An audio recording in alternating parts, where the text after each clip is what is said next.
জীববিজ্ঞান প্রথম পত্রের দ্বিতীয় অধ্যায় কোষ বিভাজন।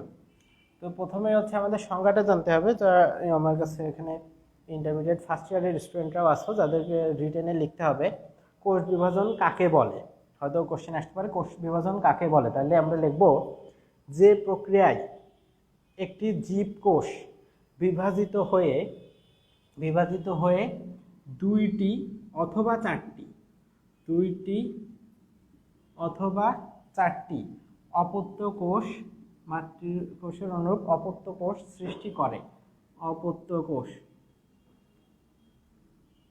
অর্থাৎ ডটার সেল।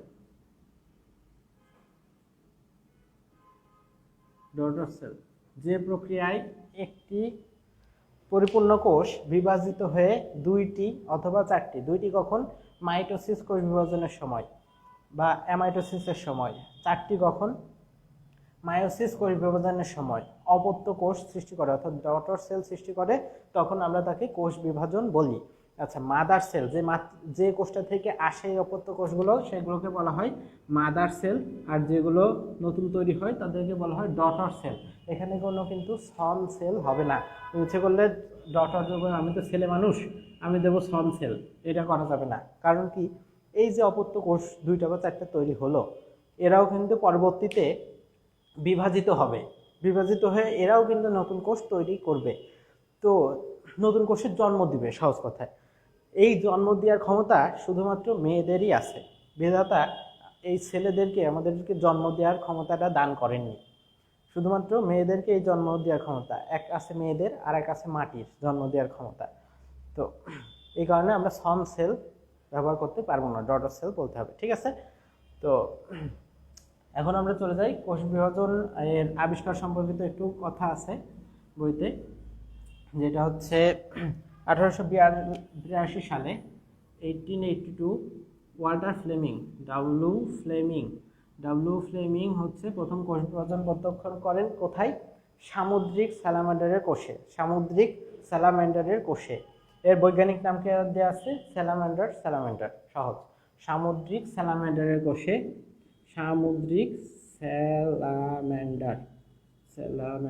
কোষে কোষ বিভাজন প্রথম দেখেন 1882 সালে ওয়াল্টার ফ্লেমিং। এবং এই একটা লাইনেই হচ্ছে এখানে ট্রিটিরাস ম্যাকুলোসা,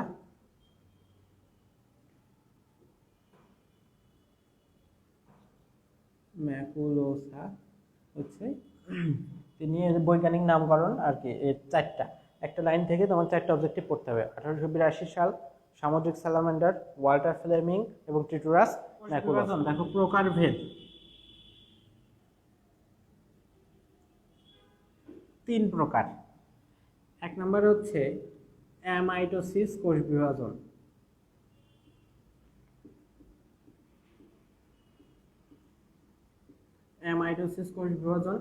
এখানে পড়তে হবে প্রত্যক্ষ বা সরাসরি কোষ বিভাজন, অপর নাম।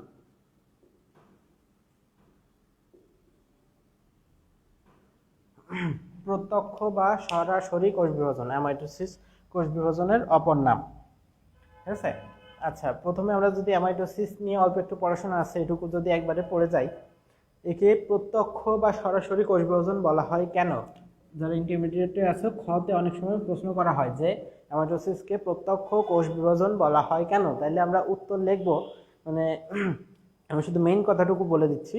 এখানে কোনো জটিল মাধ্যমিক পর্যায় ছাড়াই কোষগুলো সরাসরি বিভাজিত হয়, কোনো জটিল মধ্যবর্তী ধাপ ছাড়াই।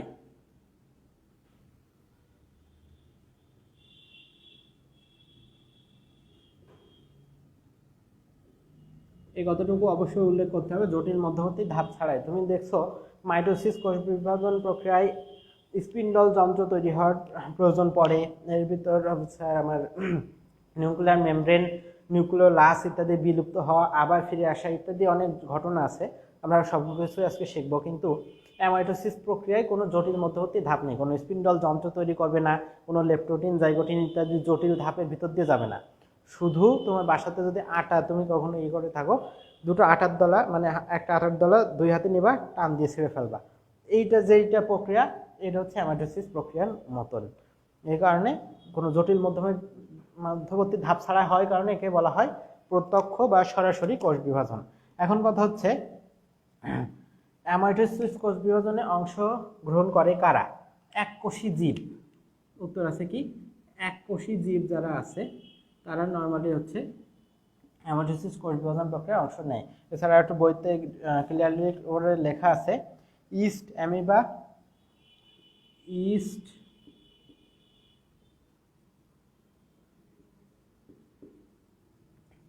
প্রভৃতি এককোষী জীব, এরা হচ্ছে অ্যামাইটোসিস প্রক্রিয়ায় কোষ বিভাজন করে। আর একটু ক্লিয়ার করে বলছে পরে যে ব্যাকটেরিয়ার যে দ্বিভাজন প্রক্রিয়া হয় সেটাও অ্যামাইটোসিসের মতো। তো সেই হিসেবে তুমি ব্যাকটেরিয়াটাও ধরতে পারো।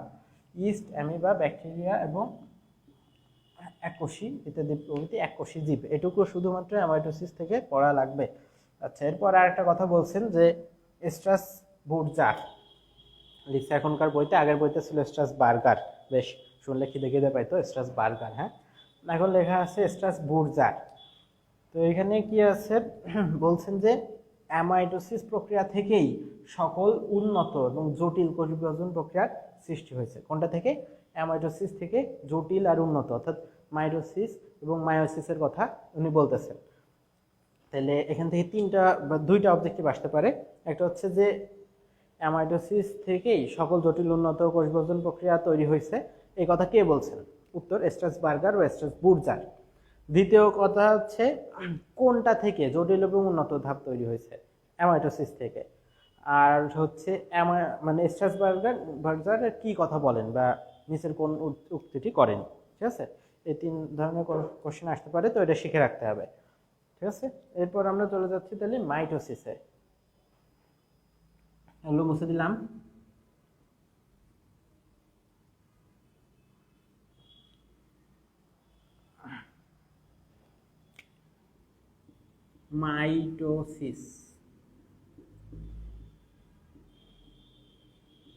মাইটোসিস কোষ বিভাজন প্রক্রিয়ায় আমাদের বলা হয়, অপর নাম হচ্ছে সমীকরণিক বা ইংরেজিতে বলা হয় ইকুয়েশনাল সেল ডিভিশন। সমীকরণিক বা ইকুয়েশনাল কোষ বিভাজন হচ্ছে মাইটোসিসের অপর নাম।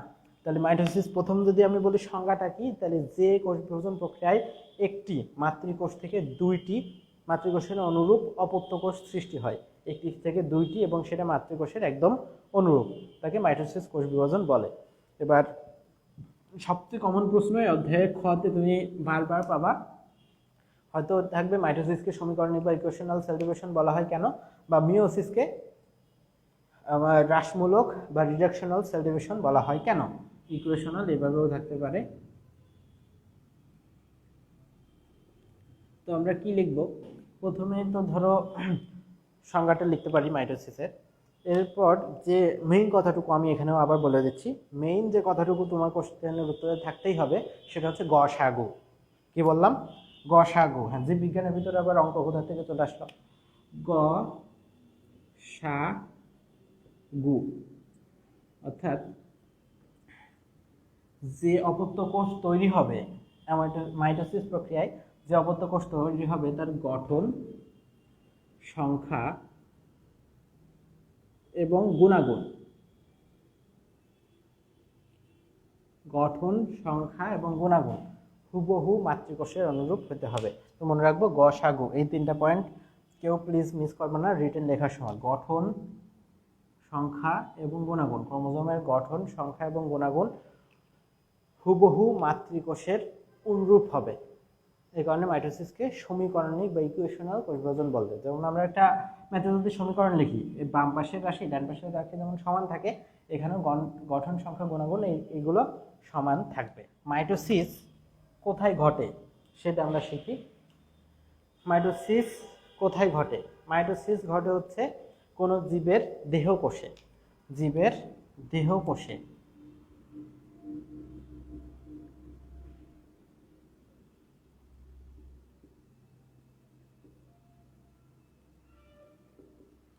জীবের দেহকোষে সাধারণত মাইটোসিস কোষ বিভাজন ঘটে। ঠিক আছে, এছাড়া জাইগোটে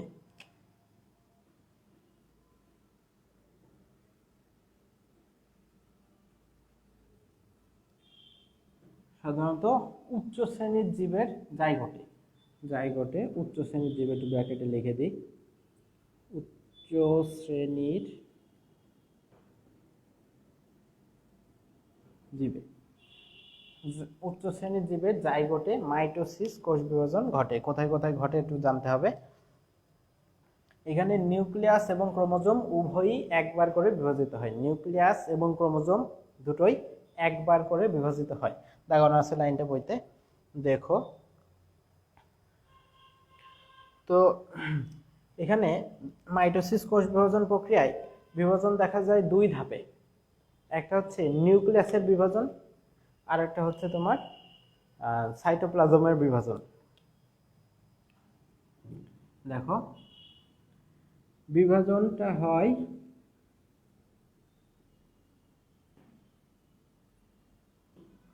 নিউক্লিয়াসের এবং সাইটোপ্লাজমের। নিউক্লিয়াসের বিভাজনকে, আচ্ছা, নিউক্লিয়াস ক্যারিয়ন,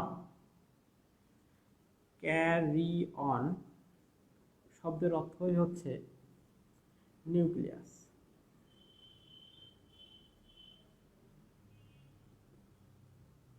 ক্যারিয়ন শব্দের অর্থ কি? নিউক্লিয়াস। তাহলে নিউক্লিয়াসের বিভাজন যেটা হবে সেটাকে বলা হবে ক্যারিওকাইনেসিস, ক্যারিওকাইনেসিস।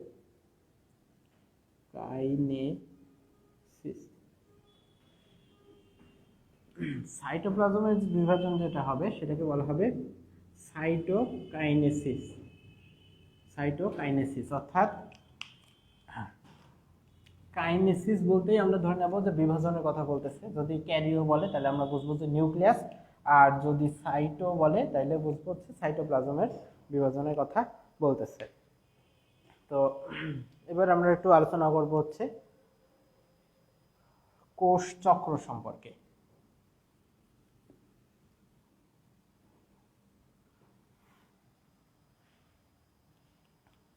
কোষ চক্র সম্পর্কে আমরা যদি আলোচনা করতে যাই তাহলে প্রথমে আসবে হচ্ছে সংজ্ঞা। যে প্রক্রিয়ায় একটা কোষ তৈরি হয় সেটা সংখ্যা বৃদ্ধি পায় এবং অবশেষে বিভক্ত হয়ে নতুন কোষের জন্ম দেয়, এই প্রক্রিয়াটাকে, টোটাল প্রক্রিয়াটাকে বলা হয় কোষ চক্র। একটা নতুন কোষ তৈরি হবে, বিভাজিত হবে, বৃদ্ধি পাবে এবং শেষে যে বিভাজিত হয়ে নতুন কোষের জন্ম দেবে। আচ্ছা, এই কোষ চক্রটা আবিষ্কার করেন কে? হাওয়ার্ড এবং পেল। এটাকে বলা হয় কোষ চক্র, অর্থাৎ সেল সাইকেল বলবে, সেল সাইকেল। কোষ চক্র আবিষ্কার করেন কে? হাওয়ার্ড ও পেল। সালটা একটু মনে রাখতে হবে, 1953, 1953 সালে। ঠিক আছে, আমি উপরেগুলো একটু মুছে দিচ্ছি।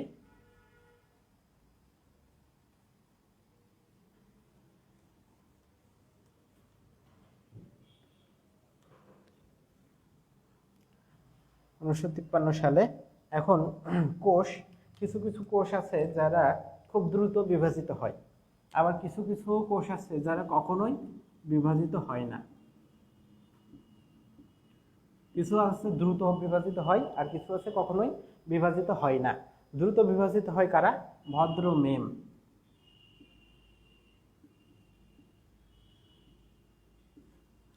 মনে করো একজন হচ্ছে জেন্টলম্যান অর্থাৎ ভদ্রলোক, তারা যদি বলো যে স্যার এখানে একটু সমস্যা হচ্ছে, আপনি এখান থেকে একটু সরে দাঁড়ান, সে কিন্তু দ্রুত সেখান থেকে সরে দাঁড়াবে। ঠিক আছে, তো এরকম ভদ্র মেম বা ভদ্র মহিলা যদি হয়, সেও তোমার কথা শুনবে, দ্রুত সে কাজটা করে দেবে। কিন্তু যারা ভদ্র না, তারা হচ্ছে দ্রুত কোনো কাজ করবে না। সেগুলো আমরা মনে রাখতে পারি। পালস মনে রাখা যায় বা পলাশ মনে রাখা যায়। পলাশ মনে রাখো, বানান অবশ্যই আমরা এটা লিখবো। ঠিক আছে, ভদ্র মেম, ভদ্র মেম দিয়ে কি কি মনে রাখবো? ভদ্র হচ্ছে ভ্রূণ, দতে হচ্ছে দ্রুত, মেম হচ্ছে মেরিস্টেম এবং হচ্ছে মূলের বর্ধিষ্ণু মূলের অঞ্চল। ঠিক আছে, ভ্রূণ, দতে হচ্ছে দ্রুত, দ্রুত বিভাজিত হয়, মেরিস্টেম এবং মূলের অগ্রভাগ, এগুলো হচ্ছে দ্রুত বিভাজিত হয়। এরপর লিখবো হচ্ছে পলাশ, যেগুলো কখনোই বিভাজিত হয় না, সে হচ্ছে পেশি কোষ, লোহিত রক্তকণিকা, রেড ব্লাড কর্পাসেলস, এবং হচ্ছে স্থায়ী টিস্যু, এবং সহজে আরেকটা আছে তোমাদের স্নায়ুকোষ, স্থায়ী কোষ এবং স্নায়ুকোষ। তা আমি আবার বলতেছি, ভ্রূণ দ্রুত বিভাজিত হয়, মেরিস্টেম এবং মূল, পেশিকোষ, লাল রক্তকণিকা, স্থায়ী টিস্যু এবং হচ্ছে আমাদের স্নায়ুকোষ, এগুলো দ্রুত বিভাজিত হয় না। ঠিক আছে, এখন আমরা কোষচক্রটা একটু দেখব। হার্ড এবং পেলকে দেয়া সেই কোষচক্র 1953 সালে যারা এটা দিছিলেন। এখানে আমরা দুইটা ভাগে ভাগ করব।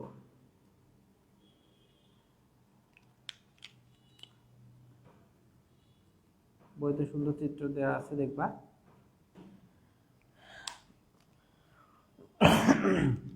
ধরো এখানে 5 থেকে 10% সময় এই ধাপে ব্যয় হবে, এটা হচ্ছে এম ফেজ। এম ফেজ মানে মাইটোটিক ফেজ, অর্থাৎ এখানে বিভাজন পর্যায়, এখানে বিভাজিত হবে। আর বাকি 90 থেকে 95% সময়, 90-95% সময় তোমার কোষটা বিভাজনের জন্য প্রস্তুতি নেবে বা রেস্ট নেবে। আর হচ্ছে মাইটোটিক ফেজ বা এম ফেজ, এবং 90-95% সময় আছে যখন রেস্ট নেবে, তখন আমরা বলবো এটাকে ইন্টারফেজ। এই ইন্টারফেজকে আমরা আবার কয়েকটা রেস্টিং স্টেজে ভাগ করে নিচ্ছি, অর্থাৎ এই সময় যারা দেখছো কতটা রকম অলস, 5 থেকে 10% সময় মাত্র কাজ করবে, বাকি 90-95% সময় শুয়ে বসে কাটাবে। এই যে শুয়ে বসে কাটাবে, এও আবার 3 ধাপে শুয়ে বসে কাটাবে। দেখো, প্রথমে একটা ভাগে কাটাবে, রেস্ট নেবে, তো একটু সময় পড়েছে, 5 থেকে 10% সময় পড়েছে, এরপর একটু রেস্ট নেবে। কীভাবে? টিভি দেখতে দেখতে রেস্ট, এরপরে কেমন, খাইতে খাইতে রেস্ট, তারপরে আবার কেমন, ঘুমাইতে ঘুমাইতে রেস্ট। ঠিক আছে, 3 ধাপে আবার রেস্ট। আমরা এই 3টে ধাপে বলতেছি G1, অর্থাৎ গ্যাপ 1, এরপর হচ্ছে একটু এস সিনথেসিস, এবং এরপরে আবার হচ্ছে গ্যাপ 2। 3টা ধাপেও রেস্ট নেবে। G1 ধাপের জন্য ব্যয় হয় ওদের প্রায় 30 থেকে 40% সময়, এরপরের ধাপে 30 থেকে 50% সময়, এবং শেষ ধাপে হচ্ছে 10 থেকে 20% সময়। 30-40, 30-50, 10-20। আর এখানে আমাদের ছিল 5 থেকে 10% সময় ব্যয় হচ্ছে। এখন আমাদের যে এই যে 2 ধাপের রেস্টের ভিতর মাঝখানে আরেকটা ধাপ যে পাচ্ছি এস ফেজ, এই এস ফেজে কিছুটা কাজ করে। এস শব্দের অর্থ হচ্ছে সিনথেসিস। এস শব্দের অর্থ কি? সিনথেসিস। এই পর্যায়ে এরা একটু ডিএনএ প্রতিলিপন করে নেয়, ডিএনএ সিনথেসিস করে, প্রতিলিপন করে নেয়। কখন? এস ধাপে এটা লাগবে, এস ধাপে ডিএনএ সিনথেসিস করে। তো এখানে গ্যাপকে, ইন্টারফেস দশাকে কয় ভাগে ভাগ করলাম? G1, S এবং G2 ফেজ। এছাড়া দেখো, ইন্টারফেস দশায় যে নিউক্লিয়াসটা থাকে সেটাকে আমরা বলি বিপাকীয় নিউক্লিয়াস। এটা একটু মনে রাখতে হবে, বিপাকীয় নিউক্লিয়াস, নিউক্লিয়াস। ঠিক আছে, এটাকে বলা হবে বিপাকীয় নিউক্লিয়াস, এটা মনে রাখতে হবে।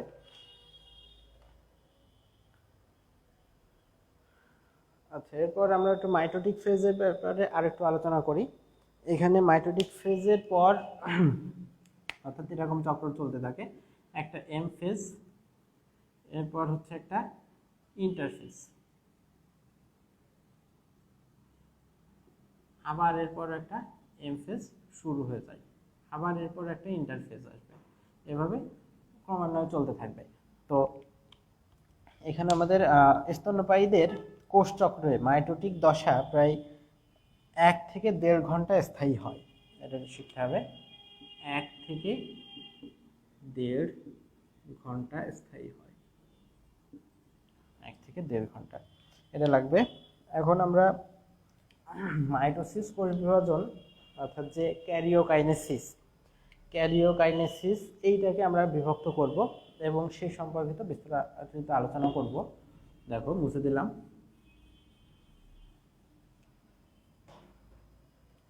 এর ভিতরে একটু তোমরা কমেন্ট করে আমাকে জানিয়ে দাও যে প্রত্যক্ষ কোষ বিভাজন বলা হয় কোনটাকে, প্রত্যক্ষ কোষ বিভাজন বলা হয় কোনটাকে, সবাই কমেন্ট করো প্রত্যক্ষ কোষ বিভাজন কোনটিকে বলা হয়।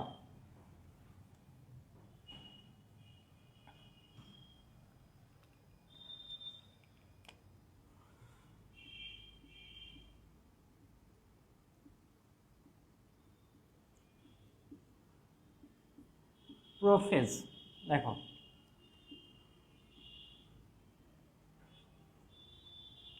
এখানে প্রো শব্দের অর্থ হচ্ছে আদি বা শুরু,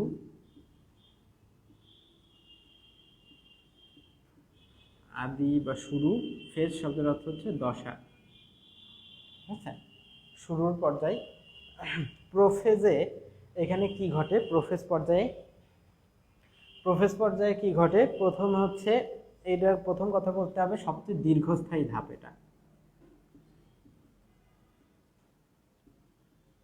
দীর্ঘস্থায়ী ধাপ, এই পর্যায়ে সবচেয়ে বেশি সময় লাগে। মাইটোসিস কোষ বিভাজনের ধাপগুলো আমরা শিখতেছি, 5টা ধাপ আছে। প্রথম ধাপ হচ্ছে প্রোফেজ, যেটা কিনা সবচেয়ে দীর্ঘস্থায়ী ধাপ। এরপর এখানে হচ্ছে জল বিয়োজন শুরু হয়, যেটা হচ্ছে ডিহাইড্রেশন। জল বিয়োজন শুরু হয় কোন ধাপে, প্রোফেজ ধাপে জল বিয়োজন হয়। এর ফলে ক্রোমোজোমগুলো কি হয়, খাটো এবং মোটা হয়। ডিহাইড্রেশন হওয়ার ফলে জল বিয়োজন হওয়ার ফলে খাটো এবং মোটা হয়। এরপর যেটা হয় সেটা হচ্ছে তোমার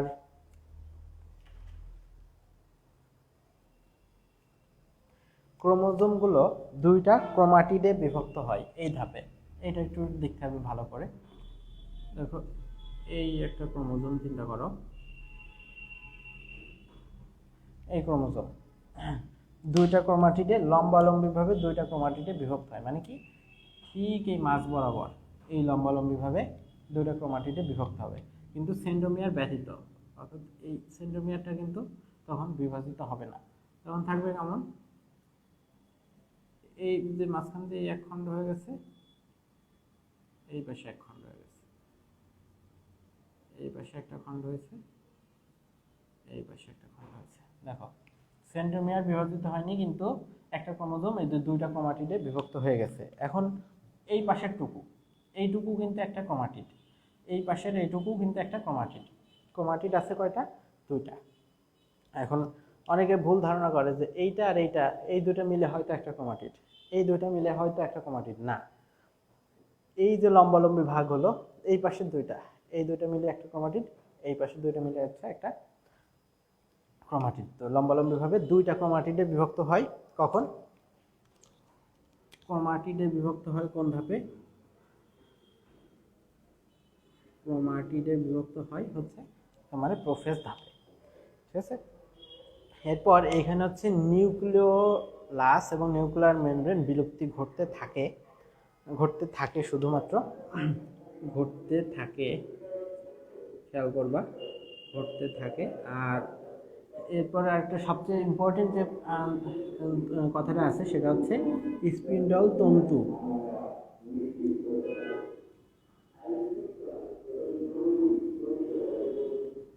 স্পিন্ডল তন্তু সৃষ্টির সূচনা ঘটে, অর্থাৎ স্পিন্ডল ফাইবার বা তন্তু সৃষ্টির সূচনা ঘটে, ফাইবার বা তন্তু সৃষ্টির সূচনা ঘটে। এখানে কিন্তু স্পিন্ডল যন্ত্র সৃষ্টি হয় না, ঠিক আছে। এইখানে কিন্তু এই ভুলটা হয়, সবার খেয়াল থাকতে হবে। স্পিন্ডল তন্তু সৃষ্টির সূচনা ঘটে, এখানে স্পিন্ডল যন্ত্র তৈরি হয় না কিন্তু। এরপর আমরা চলে যাই দ্বিতীয় দশায়, যেটা হচ্ছে প্রোমেটাফেজ।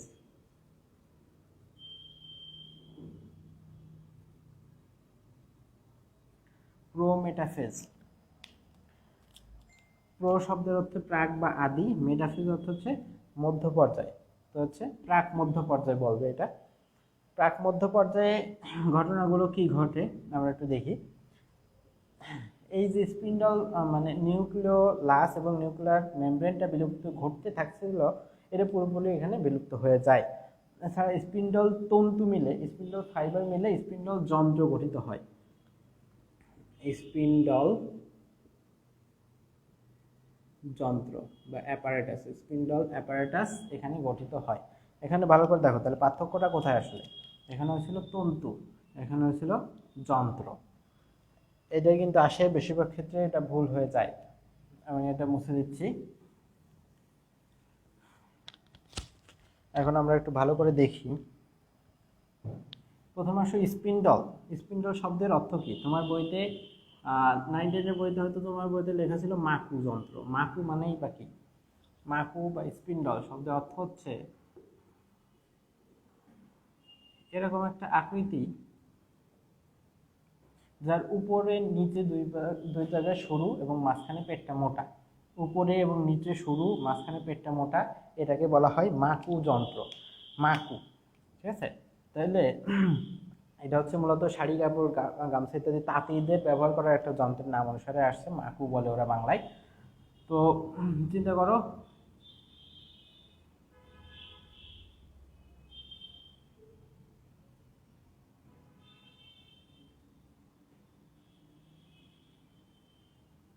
এই যে আমরা যেটা আঁকলাম অনেকটা পটলের মতন দেখতে লাগতেছে।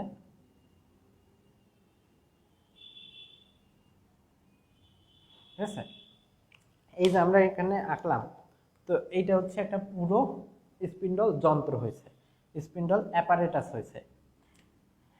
1 2 3 4 5 6 7 8 9, এখানে 9টা তন্তু মিলে, 9টা তন্তু মিলে আমার একটা স্পিন্ডল যন্ত্র গঠিত হয়েছে।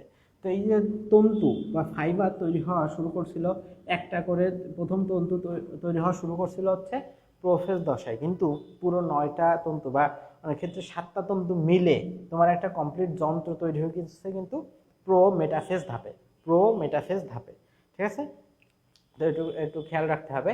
প্রো মেটাফেজ ধাপে আর ওটা হচ্ছে প্রোফেজ ধাপে হচ্ছে শুধুমাত্র তন্তু তৈরি হয়েছিল। এখন কথা হচ্ছে এই যে দুই রকম মাটিতে বিভক্ত যে ক্রোমোজোমগুলো, এই ক্রোমোজোমগুলো ধরো এখানে একটা যুক্ত আছে, এখানে একটা যুক্ত আছে এই ক্রোমাটিড, এইখানে একটা ক্রোমোজোম যুক্ত আছে, এইখানে একটা ক্রোমোজোম ধরো যুক্ত আছে, আর একটা ধরো এই বরাবর এখানে আছে। ঠিক আছে, 4টা জায়গায় 4টা আমাদের ক্রোমোজোম যুক্ত আছে। এখন কথা হচ্ছে স্পিন্ডল যন্ত্রটায় মোট তন্তু আছে হচ্ছে 9টা।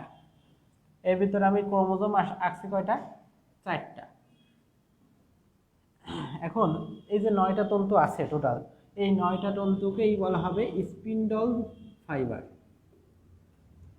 Spindle fibre.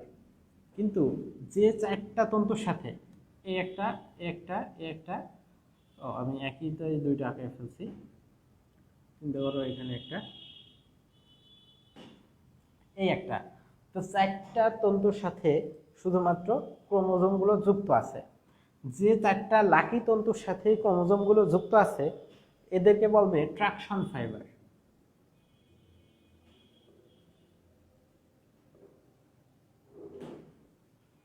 ঠিক আছে,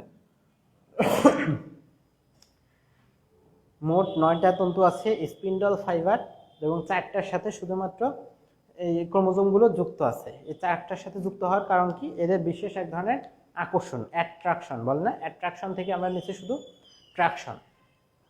স্পিন্ডল ফাইবার হচ্ছে 9টায়, কিন্তু ট্রাকশন ফাইবার হচ্ছে 4টা, বাকি 5টা কিন্তু আমাদের আকর্ষণ তন্তু না। তো এভাবে আমরা আবার গোলা একটু বলতে পারি যে সকল ট্রাকশন ফাইবারই স্পিন্ডল ফাইবার, কিন্তু সকল স্পিন্ডল ফাইবার ট্রাকশন ফাইবার নয়, অর্থাৎ আকর্ষণ তন্তু বলা হয় একে বাংলায় 4টাকে। ঠিক আছে, আকর্ষণ তন্তুতে ক্রোমোজোমগুলো অবস্থান করে, লাকি তন্তুতে, সবাই কিন্তু লাকি না। আচ্ছা, এখন কথা হচ্ছে এই যে সুতার উপর মনে করো চলাচল করার চেষ্টা করতেছে, এখন চলাচল করতে গেলে তোমরা সার্কাসে কখনো দেখে থাকবা ছোট বাচ্চা মেয়ে সুতার উপর দিয়ে হাঁটার চেষ্টা করে, তাহলে কি দড়িটা নড়াচড়া করে না? তখন এটা দেখে মনে হয় যে ড্যান্স করতেছে। এই কারণে এই দশায় বলা হয়েছে যে ক্রোমোজোমীয় নৃত্য দেখা যায়। লেখো তাহলে ক্রোমোজোমীয়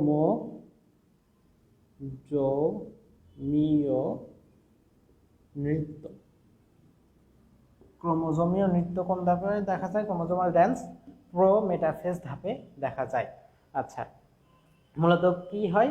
মূলত এরা বিষুব অঞ্চলে ঠিক মাঝ বরাবর যাওয়ার চেষ্টা করে ক্রোমোজোমগুলো, এই যে ফাইবার ধরে, ট্র্যাকশন ফাইবার বা আকর্ষণ তন্তু ধরে মাঝ বরাবর যাওয়ার চেষ্টা করে। এই কারণে এগুলো একটু দোলে কাঁপে, এই কারণে তখন মনে হয় যে এগুলো ডান্স করতেছে। ক্রোমোজোমীয় তন্তু দেখা যায়। আচ্ছা, এর ভিতর আমি 2-3টা ফ্যাক্ট এখানে তোমাদের একটু ক্লিয়ার করে দিয়ে যাই। প্রথমে হচ্ছে তোমার বইতে দেখবা এইরকম গঠন আঁকানো আছে।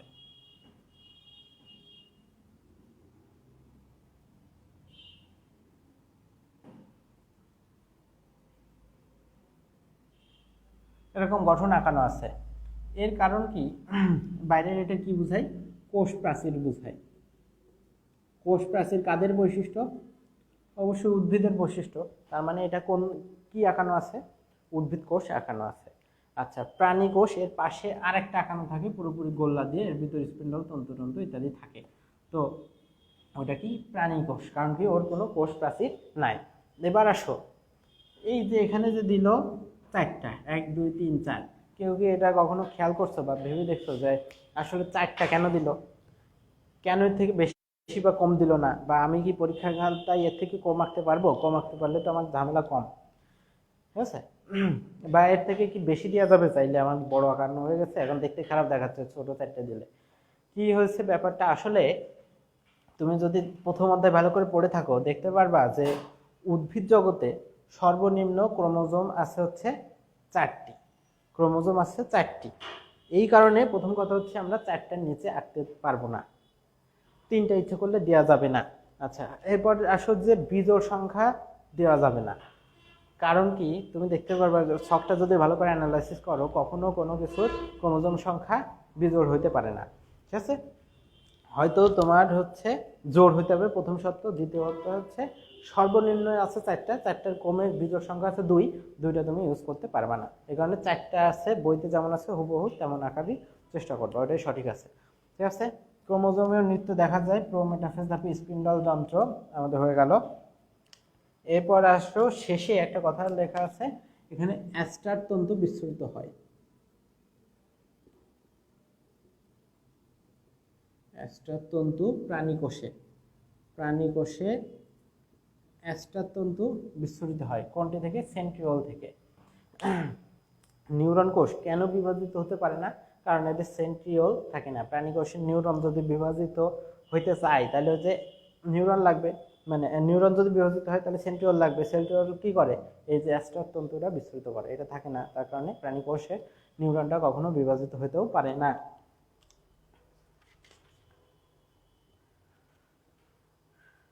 ঠিক আছে, ইকুয়েটর বা বিষুবীয় অঞ্চল, ঠিক এই মাঝ বরাবর অঞ্চলটাকে বলা হয় ইকুয়েটর বা বিষুবীয় অঞ্চল। আচ্ছা, এখন আমরা একটু উপরটা মুছে দিই, এবার আমরা চলে যাবো মেটাফেজ পর্যায়ে।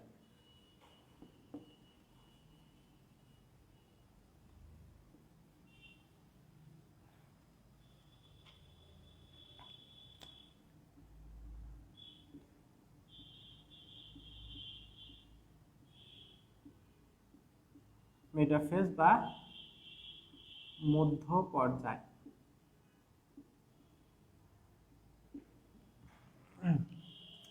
এখানে যে বৈশিষ্ট্যটা মেইনলি প্রথমে দেখা যায় সেটা হচ্ছে মেটাকাইনেসিস। এখন মেটাকাইনেসিস কি ভাইয়া?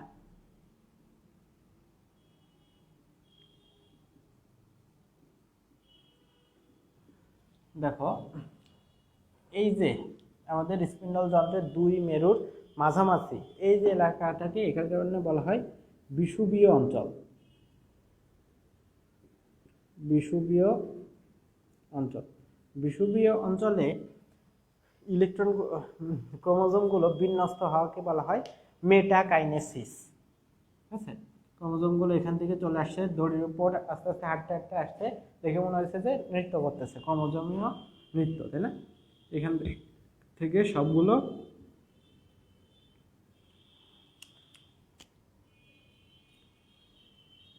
চলে আসছে ঠিক মাঝখানে।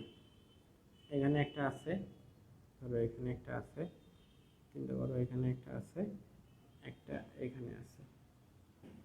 তাহলে সবগুলোর সেন্ট্রোজোমগুলো একই লাইনে ঠিক বিষুবীয় অঞ্চল বরাবর সজ্জিত হয়েছে। এই ঘটনাকেই বলা হয় মেটাকাইনেসিস। মেটাকাইনেসিস কখন দেখা যায়? এই যে মেটাফেজ ধাপে মেটাকাইনেসিস দেখা যায়। এখানে মেটা আছে, এখানেও মেটা আছে, পারবো না দিলে। মেটাকাইনেসিস কখন দেখা যায়? মেটাফেজ ধাপে মেটাকাইনেসিস দেখা যায়। আচ্ছা, এখন কথা হচ্ছে এই ধাপে ক্রোমোজোমগুলো সবচেয়ে বেশি খাটো ও মোটা হয়।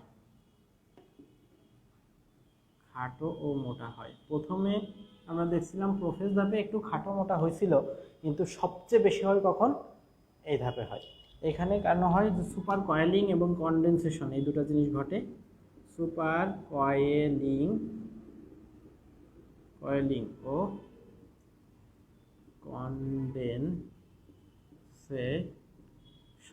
এই দুটো জিনিস দেখা যায় বলে এখানে তাহলে একটা পয়েন্ট তোমার লেখার জন্য, একটা পয়েন্ট। ঠিক আছে, এই ধাপে শেষ।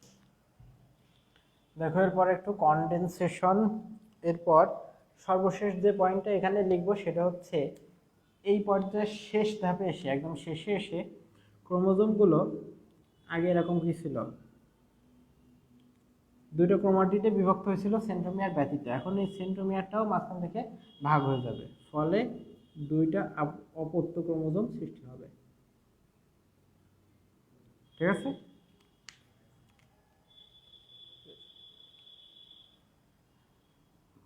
মাঝখান থেকে ভাগ হয়ে যাবে, ফলে দুইটা অপত্য ক্রোমোজোম সৃষ্টি হবে। কোন ধাপে? মেটাফেজ ধাপে। দুটি অপত্য ক্রোমোজোম। সেন্ট্রোমিয়ার বিভক্ত হয় কখন? এটা হচ্ছে মেইন পয়েন্ট, এটা অবজেক্টিভে আসে। সেন্ট্রোমিয়ার বিভক্ত হয় কখন? মেটাফেজ ধাপে। কিন্তু ক্রোমাটিড বিভক্ত হয় কখন? প্রোফেজ ধাপে। সেন্ট্রোমিয়ার কখন বিভক্ত হয় এবং ক্রোমাটিড কখন বিভক্ত হয়? তারপরে আমরা চলে যাচ্ছি তাহলে গতি পর্যায় বা অ্যানাফেজ ধাপে।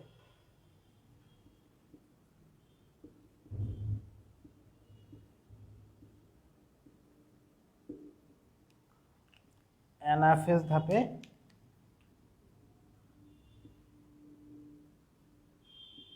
বা গতি পর্যায়ে। অ্যানাফেজ বা গতি পর্যায়ে কি হয়?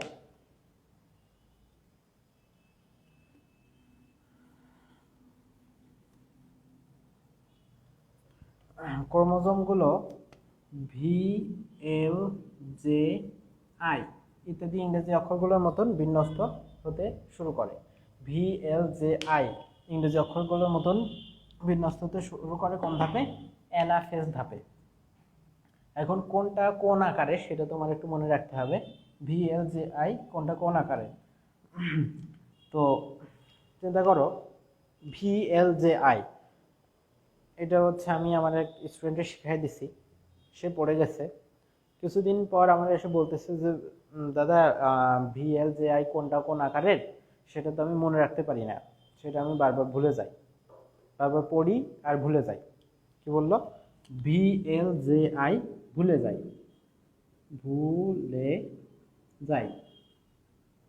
ঠিক আছে, এখন আমি বললাম যে আরে মিস্টার, এত সহজ জিনিস তাও ভুলে যাও।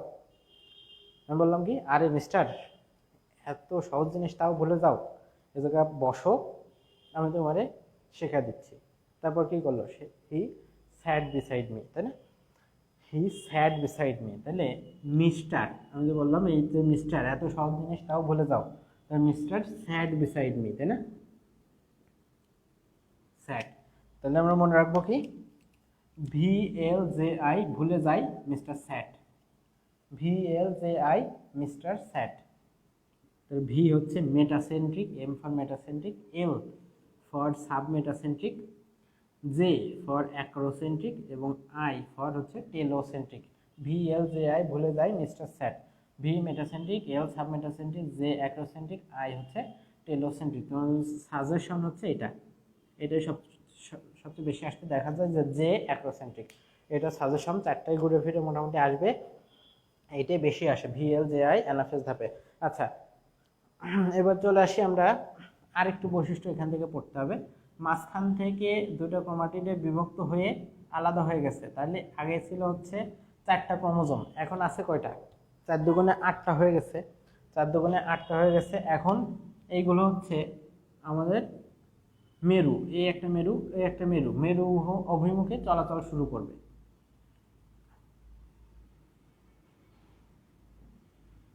মেরু অভিমুখে চলাচল শুরু করছে। এই ক্ষেত্রে দেখো সেন্ট্রোমিয়ারগুলো অগ্রগামী এবং বাহুদ্বয়, দুইটা করে বাহু, এগুলো হচ্ছে অনুগামী মানে পশ্চাৎগামী, পিছন পিছন আসতেছে।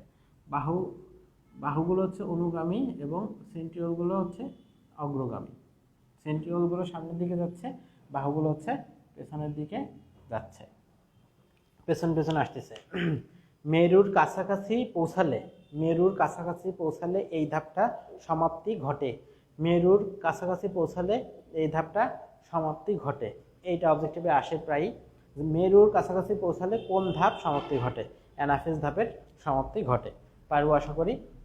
এরপর 5 নাম্বার ধাপে দেখো টেলোফেজ। টেইল মানে কি? লেজ, তাহলে এটা হচ্ছে থাকে শেষের দিকে, তাই না? টেলোফেজ, টেইল লেজ থাকে পিছনে, তাহলে টেলোফেজ হচ্ছে অন্ত পর্যায়। এখানে বৈশিষ্ট্য ভিতর কি লিখতে হবে? এইটা হচ্ছে প্রোফেজের বিপরীত ধাপ। প্রোফেজের বিপরীত, তার মানে ওইখানে যা যা হয়েছিল তাই তাই হবে। ওইখানে হচ্ছে বলছিল যে তোমার নিউক্লিওলাস এবং নিউক্লিয়ার মেমব্রেন বিলুপ্তি ঘটতে থাকে, তাহলে এখানে পুনরায় ফিরে আসতে থাকবে। ওইখানে বলছিলাম আমরা ডিহাইড্রেশন, পানি বিয়োজন হয়, এখানে তাহলে পানির যোজন হবে, অর্থাৎ হাইড্রেশন হবে। ঠিক আছে, এখানে হচ্ছে ওই স্পিন্ডল তন্তুগুলো বিলুপ্ত হতে থাকে। ওইখানে কি ছিল? স্পিন্ডল তন্তু সৃষ্টি হয়, এখানে স্পিন্ডল তন্তুগুলো বিলুপ্ত হতে থাকে। ঠিক বিপরীত বৈশিষ্ট্যগুলো মনে রাখলেই এখানে আমরা পারবো। এরপর তোমাদের কি আছে? সাইটোকাইনেসিস। সাইটোকাইনেসিস কাকে বলে? সাইটোপ্লাজমের বিভাজনকে সাইটোকাইনেসিস বলে।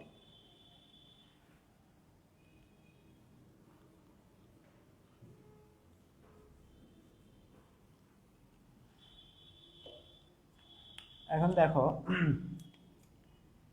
উদ্ভিদ কোষে এবং প্রাণী কোষে দুই ক্ষেত্রে সাইটোকাইনেসিসটা দুইভাবে ঘটে। আমরা যদি এটা এভাবে দিয়ে দিই তাহলে মানে এটা কি বুঝতেছি? এটা হচ্ছে একটা উদ্ভিদ কোষ, কারণ কোষ প্রাচীর আঁকাই দিছি। দুই পাশে হচ্ছে নিউক্লিওলাস পুনরাবির্ভাব ঘটেছে এবং ক্রোমাটিনগুলো আবার আগের মতন মোটামুটি ফিরে আসছে। ঠিক আছে, এখন কি হবে? এই মাঝখানে কোষ প্লেট তৈরি হয়। মাঝখানে কি হয়? কোষ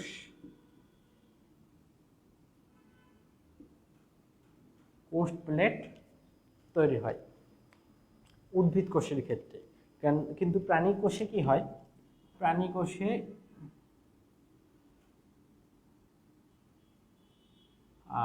কোষে চিন্তা করো এইভাবে, একটা নর্মালি একটা কোষ ছিল, বড় নিউক্লিয়াস ছিল, পরে বিভাজিত হয়ে যখন হচ্ছে এটা দুই ভাগে বিভক্ত হয়ে গেছে, তখন দুই পাশের থেকে খাঁজটা গভীর হয়ে এই দুই প্রান্তে এসে প্রায় প্রায় মিলে যায়।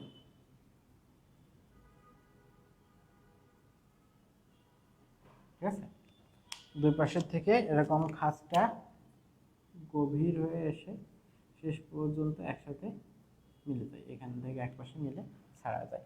তো কোষ প্লেট তৈরি হয় কোন ক্ষেত্রে? উদ্ভিদ কোষের ক্ষেত্রে। আর খাঁজ গভীর হয়ে ভিতরে ঢুকে যায় কোন ক্ষেত্রে? সেটা হচ্ছে প্রাণী কোষের ক্ষেত্রে। ঠিক আছে, আচ্ছা এখন দেখো যদি এই সাইটোকাইনেসিস না ঘটে, সাইটোকাইনেসিস কি? সাইটোপ্লাজমের বিভাজন। এক্ষেত্রে কোষীয় অঙ্গাণুগুলো মাইটোকন্ড্রিয়া, প্লাস্টিড ইত্যাদি যতগুলো ছিল দুই পাশে সমান সমান সংখ্যক ভাগ হয়ে যায়। যদি 400 থাকে এ পাশে 200 চলে যায়, এ পাশে 200 চলে যায়। এই কারণে আমরা বলতেছি সমীকরণিক বিভাজন। সাইটোকাইনেসিস অর্থাৎ সাইটোপ্লাজমের বিভাজন যদি না হতো তাহলে কি হতো? এরকম একটা উদ্ভিদ কোষ আছে,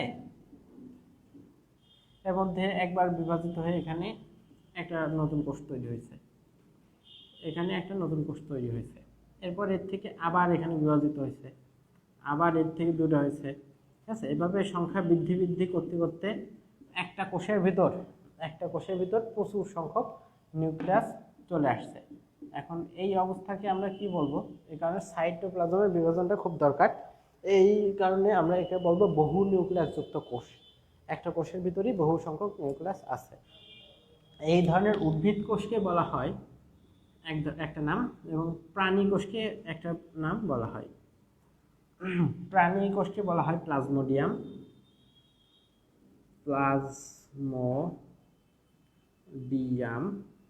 এবং উদ্ভিদ কোষকে বলা হয়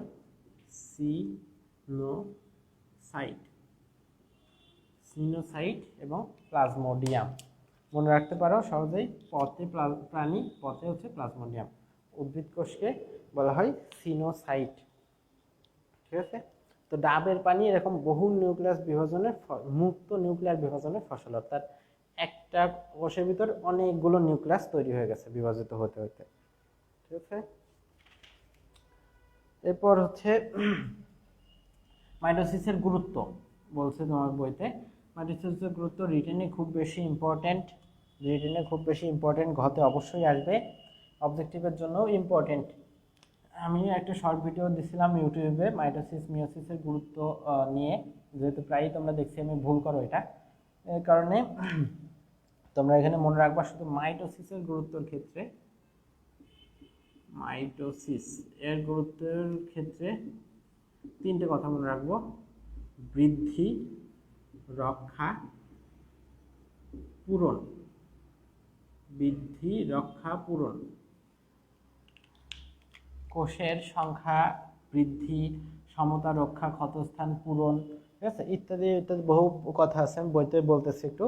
দেহ গঠন এবং দৈহিক বৃদ্ধি, বংশ বৃদ্ধি, জননাঙ্গ সৃষ্টি এবং জননকোষের সংখ্যা বৃদ্ধি, নির্দিষ্ট আকার আয়তন রক্ষা, নিউক্লিয়াস ও সাইটোপ্লাজমের ভারসাম্য রক্ষা, ক্রোমোজোমের সমতা রক্ষা, ক্ষতস্থান পূরণ, ক্রমাগত ক্ষয় পূরণ, পুনরুৎপাদন, গুণগত বৈশিষ্ট্যের স্থিতিশীলতা রক্ষা ইত্যাদি। বৃদ্ধি, রক্ষা এই কথাগুলো পাইলে তুমি দেখাবা। বৃদ্ধির ক্ষেত্রে একটা বিশেষ পয়েন্ট বলা আছে, যেটা হচ্ছে এককোষী সুকেন্দ্রিক জীবে যেমন ক্লামাইডোমোনাসে এই প্রক্রিয়ায় বংশবৃদ্ধি হয়। ক্লামাইডোমোনাসে এই প্রক্রিয়ায় বংশবৃদ্ধি হয়, এবং এটা শেখা লাগবে, এটা আসে ক্লামাইডোমোনাস। ঠিক আছে, আচ্ছা, এখানে একটা দেখো, জননাঙ্গ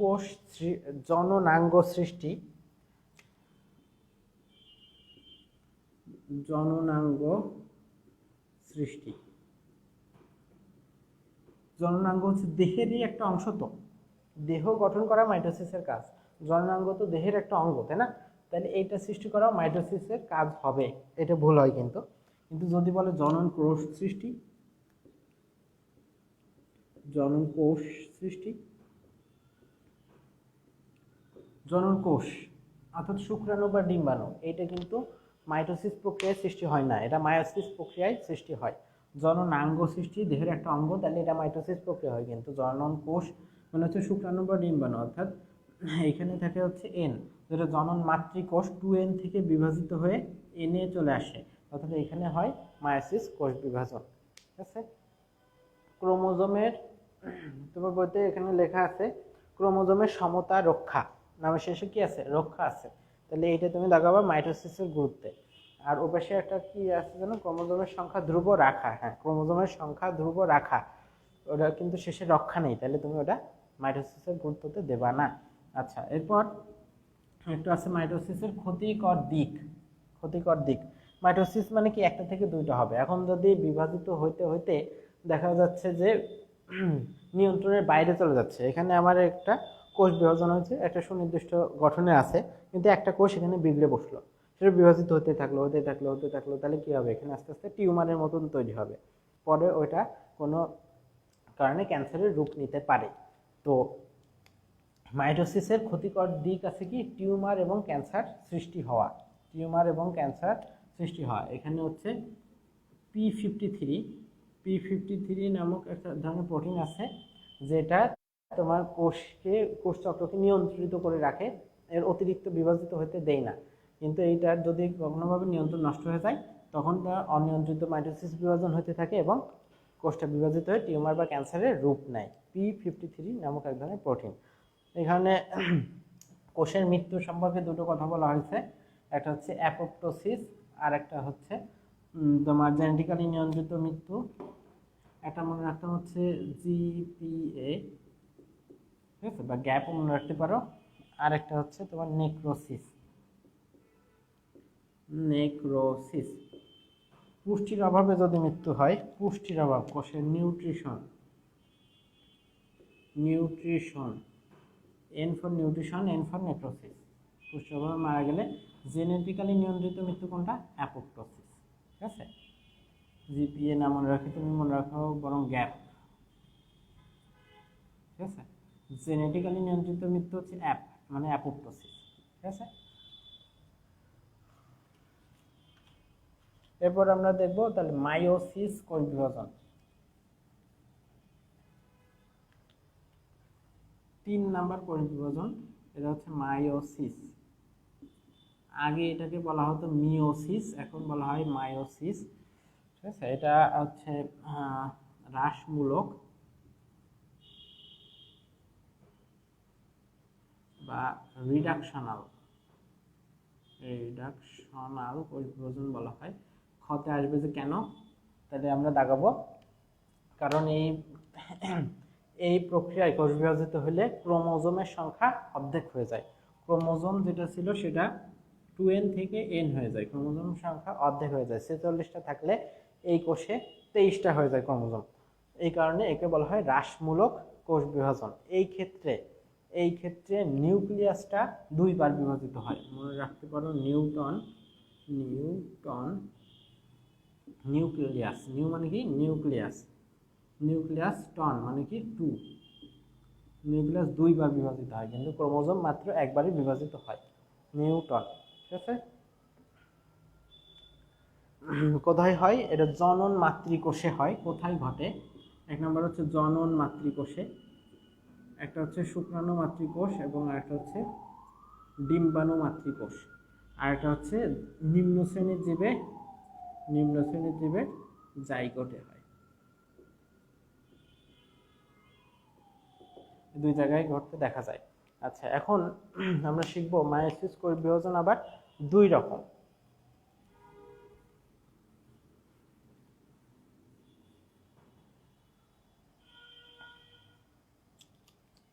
মায়োসিস কোষ বিভাজন হচ্ছে আবার 2 রকম, একটা মায়োসিস 1 আর একটা মায়োসিস 2। এই 1টা হচ্ছে মূলত মায়োসিস বিভাজন, কিন্তু 2টা হচ্ছে মূলত মাইটোসিস বিভাজন। 2টা কেমন? আসলে এটা মাইটোসিসের কোষ বিভাজনের মতো। ঠিক আছে, এটা হচ্ছে আসলে মায়োসিস কোষ বিভাজনের মতোই। এখন এই যে মায়োসিস 1, এটাকে আমরা হচ্ছে প্রথমে একটা ভাগে ভাগ করছি, 4টা ধাপে। একটা হচ্ছে প্রোফেজ 1, মেটাফেজ 1, অ্যানাফেজ 1, টেলোফেজ 1, সব 1 1 1 1। এখন এই প্রোফেজ 1কে আবার হচ্ছে আমরা 5টা শ্রেণীতে ভাগ করছি। মূলত এখান থেকে পড়া লাগে এটাই: লেপটোটিন, জাইগোটিন, প্যাকাইটিন, ডিপ্লোটিন এবং ডায়াকাইনেসিস। ঠিক আছে, লেপটোটিন, জাইগোটিন, প্যাকাইটিন, ডিপ্লোটিন এবং ডায়াকাইনেসিস। প্রোফেজ 1 এতগুলো ধাপ, 5টা ধাপের সমন্বয় যেহেতু, এটা হচ্ছে অনেকখানি সময় নেয়। এখানে বলতেছে প্রোফেজ 1-এ সময় লাগে হচ্ছে আমাদের 1 সপ্তাহ, 7 দিন সময় লাগে, 7 ডেজ। আর টোটাল এই মায়োসিস বিভাজন সময় হতে লাগে হচ্ছে 1 মান্থ, অর্থাৎ 4 সপ্তাহের ভিতরে 1 সপ্তাহে হচ্ছে প্রোফেজ 1-এ শেষ হয়ে যায়। বাকি চিন্তা করো এতগুলো, এবং মাইটোসিস 2 এই এতগুলো মিলে হচ্ছে আর 3 সপ্তাহ সময় নেয়। তাহলে এটাই হচ্ছে সবচেয়ে দীর্ঘস্থায়ী ধাপ। লেপটোটিনের বৈশিষ্ট্যগুলো আমরা একটু মনে রাখবো। বুকে ফুলের তোড়ার আঘাতে পোলা কমায়। দেখো, বুকে, প্রথম কথা হচ্ছে এখানে বুকের মতন বিন্যাস দেখা যায়।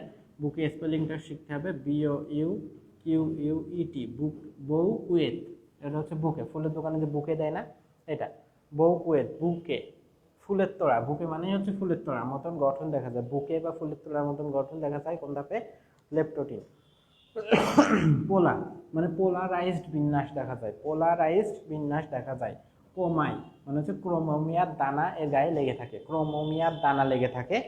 পোলারাইজড বিন্যাস দেখা যায়, ফুলের তোড়ার মতন দেখা যায় বা বুকের মতন দেখা যায়। লেপটোডিন ধাপের বৈশিষ্ট্য একটা মনে রাখবো, বুকে ফুলের তোড়ার আঘাতে পোলা কমায়।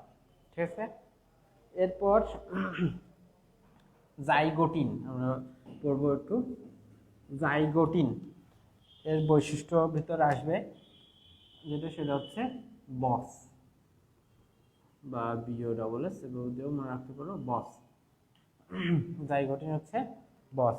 একটা হচ্ছে বাইভ্যালেন্ট, বতে বাইভ্যালেন্ট এবং সতে সিনাপসিস। বতে হচ্ছে বাইভ্যালেন্ট এবং সতে হচ্ছে সিনাপসিস। বাইভ্যালেন্ট যে জোড় দুইটা একসাথে যে থাকে, বাই মানে তো আমরা জানি যে দুই, বাই মানে দুই, দুইটা ক্রোমোজোম একসাথে থাকে, এই কারণে বলা হয় বাইভ্যালেন্ট। সিন্যাপসিস কোনো কিছুর সাথে সিস থাকা মানে হচ্ছে কিন্তু প্রক্রিয়া বোঝায়, তো জোড় বাঁধার প্রক্রিয়া, দুইটা জোড় বাঁধার প্রক্রিয়া, জোড়কে বলা হয় বাইভ্যালেন্ট, আর যে প্রক্রিয়ায় তারা জোড় বাঁধেছে ওটাকে বলা হবে সিন্যাপসিস।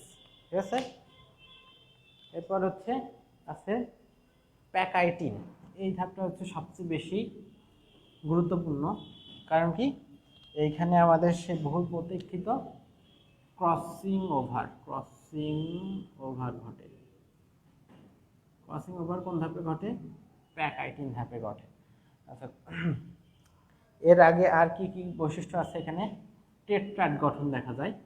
টেট্রাড শব্দের অর্থ তো জানি যে চার। এখানে প্রতিটি ক্রোমোজোম দুইটা করে ক্রোমাটিড বের করে চারটা ক্রোমাটিডে পরিণত হয়, অর্থাৎ টেট্রাড গঠন করে নেয়। ঠিক আছে, এছাড়া হচ্ছে এক্স আকৃতির একটা গঠন দেখা যায় ক্রসিং ওভারের আগে, একে বলা হয় কায়াজমা। এক্স আকৃতির কায়াজমা। ক্রসিং ওভার কাদের ভিতর ঘটে? নন সিস্টার ক্রোমাটিডের ভিতর ঘটে, শিখতে হবে। ঠিক আছে, ক্রসিং ওভার ঘটে, টেট্রাড গঠন দেখা যায়, অর্থাৎ চারটা ক্রোমোজোম এক্স আকৃতির, ইংরেজি এক্স আকৃতির কায়াজমা গঠন করে। ডিপ্লোটিন এবং ডায়াকাইনেসিসে পড়া খুবই কম। একটা আছে প্রান্তীয়করণ ঘটে, একটা হচ্ছে প্রান্তীয়করণ চলতে থাকে। প্রান্তীয়করণ চলতে থাকে। এখানে যদি 180 ডিগ্রি কোণ গঠন করে তাহলে একটি সিনাপসিস থাকলে, আর হচ্ছে 90 ডিগ্রি কোণ গঠন করবে দুইটি সিনাপসিস থাকলে। দেখো এখানে শুরুতে আছে 1, তাহলে এখানে হবে একটি। ডায়াকাইনেসিস শুধুমাত্র পড়তে হবে এখানে প্রান্তীয়করণ চলতে থাকে। এরপর তোমরা আর পড়তে পারো হচ্ছে অ্যানাফেজ 1 ধাপে ক্রোমোজোমের সংখ্যা অর্ধেকে পরিণত হয়। এইখানে অ্যানাফেজ 1 ধাপে অর্ধেক হয় কখন? অ্যানাফেজ 1, এই তথ্যটা পড়তে পারো। মায়োসিস 1 এবং 2 এর ভিতর একটা দশা আছে যেটাকে বলা হয় ইন্টারকাইনেসিস। মায়োসিস 1 এবং মায়োসিস 2, ইন্টারকাইনেসিস।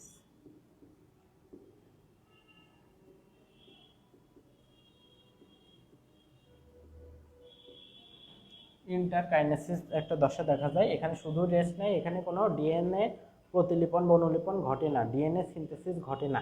ইন্টারফেজের এস ধাপে কিন্তু হয়, কিন্তু এখানে হয় না। তোমাদের মাইটোসিস 2 থেকে কিছুই পড়ার দরকার নেই। আমরা এরপর চলে আসবো একটু সাইটোকাইনেসিস 2-তে। সাইটোকাইনেসিস 2-তে এখানে যে কোষগুলো তৈরি হয় সেগুলো মাতৃকোষের অনুরূপ হয় না, ঠিক আছে, আমরা একেবারে শেষ পর্যায়ে চলে আসছি। আর অল্প কয়েকটা কথা বলবো। একটা হচ্ছে মায়োসিসের গুরুত্ব থেকে তোমার পড়তে হবে হচ্ছে সৃষ্টি এবং রক্ষা।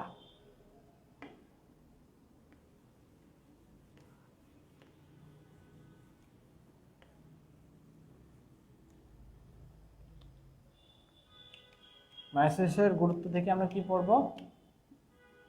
সৃষ্টি এবং রক্ষা, এই শব্দ দুটো থাকলে, সৃষ্টি এবং রক্ষা শব্দ দুটো থাকলে আমরা মায়োসিসের গুরুত্ব দেখাবো। যদি অবশ্য বলে যে জননকোষ সৃষ্টি এবং বংশবৃদ্ধি, গ্যামিট সৃষ্টি ও বংশবৃদ্ধি, এই কথাটা যদি বলে তাহলে বংশবৃদ্ধি আমরা যদি শুধু বংশবৃদ্ধি পাই তাহলে মাইটোসিস দেখাবো। যদি বলে গ্যামিট সৃষ্টি ও বংশবৃদ্ধি, তাহলে সৃষ্টি আছে কথাটার ভিতর, তখন আমরা মায়োসিসের গুরুত্ব দেখাবো। যদি বলে গ্যামিট সৃষ্টি ও সংখ্যা বৃদ্ধি তাহলে মায়োসিস, যদি বলে শুধুমাত্র সংখ্যা বৃদ্ধি তাহলে মাইটোসিস। এরপর হচ্ছে ক্রসিং ওভার। ক্রসিং ওভার সম্পর্কে 2-3টা কথা বলবো।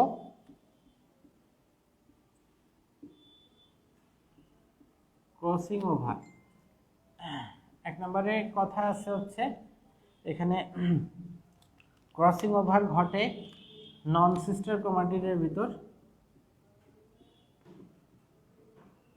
নন সিস্টার ক্রোমাটিডের ভিতর। 2 নম্বর কথা হচ্ছে এটা প্যাকাইটিন ধাপে ঘটে।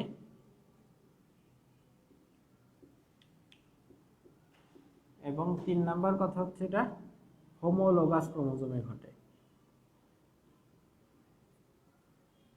হোমোলোগাস ক্রোমোজোমে ঘটে, ঠিক আছে। তো এটা হচ্ছে টি.এইচ. মর্গান প্রথম শুরু করেন। টি.এইচ. মর্গান উনি প্রথম লক্ষ্য করেন হচ্ছে 1909 সালে এবং 1933 সালে তিনি নোবেল পুরস্কার পান। মস্ত রাখা 9-33 আবিষ্কার, এটা হচ্ছে নোবেল পুরস্কার পান T. H.. Morgan, Thomas hunt Morgan বলে। আর তোমার হচ্ছে ওখানে কিছু আছে হচ্ছে ক্রসিং ওভারের গুরুত্ব। ক্রসিং ওভারের গুরুত্ব একটা বর্গজ দিয়ে সব কিছু প্রায় সব মনে রাখা যায়। বর্গজ তথ্য আমি লিখে দিচ্ছি দাগানোর সময় বইতে। জিন ম্যাপিং, ক্রোমোজোমের হচ্ছে জেনেটিক ম্যাপিং বা জেনেটিক ম্যাপ তৈরি, জিনের অবস্থান তৈরি, জিনের রেখাকার বিন্যাস, প্রজনন বিদ্যা, এই কয়েকটা জিনিস পড়তে হবে। সব বর্গজ দিয়ে প্রায় সব মিলে যায়। আর একটা লাস্ট পয়েন্ট আছে যেটা পেঁয়াজ মূলে 16টি ক্রোমোজোম থাকে। পেঁয়াজ মূলে কতটি ক্রোমোজোম থাকে? 16টি ক্রোমোজোম থাকে। ঠিক আছে, ক্লাসটা দেখার জন্য তোমাদের সবাইকে ধন্যবাদ যারা শেষ পর্যন্ত আসো। আমরা এখনই বিদায় নিচ্ছি। আর আমি একটা অনলাইন কোর্স শুরু করতে যাচ্ছি, হয়তো এটাই হচ্ছে লাস্ট ফ্রি ক্লাস ছিল। এরপর হচ্ছে আমি মানে wise pre medical second time এবং ফার্স্ট ইয়ার। প্রি মেডিকেল বলতে এইচএসসি 2021 ব্যাচ, ফার্স্ট ইয়ার বলতে এইচএসসি 2022 ব্যাচ, এবং এবার যারা মেডিকেল ভর্তি পরীক্ষা দিয়ে আর কি চান্স পায়নি এদের জন্য 3টা আলাদা আলাদা অনলাইন ব্যাচ শুরু করতে যাচ্ছি। তোমরা যদি আগ্রহী হও, ক্লাস যদি ভালো লেগে থাকে তাহলে ইনবক্সে যোগাযোগ করবা। সবাইকে ধন্যবাদ।